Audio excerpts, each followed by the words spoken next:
To record a voiceover in Davinci Resolve, make sure you're on the edit page and then go right click, add track, choose stereo, and then we're going to click on it and rename it to VO, which is short for voiceover.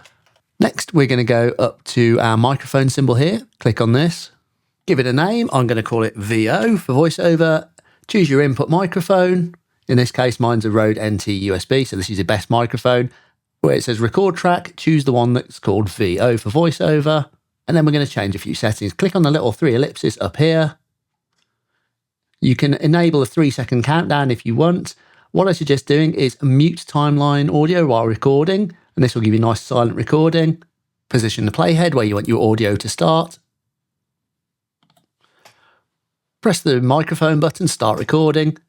And once I start talking, we can see down here, here's our audio for our voiceover. And when you're ready to stop, press the red button. You can get a free project file from DaVinciResolveTitles.com, and it's packed with colour graded node trees, timelines, and all the audio's balanced, ready to go. If you found this helpful, hit that like button and smash that subscribe. If you didn't like it, well, hit that dislike twice, and thanks for watching.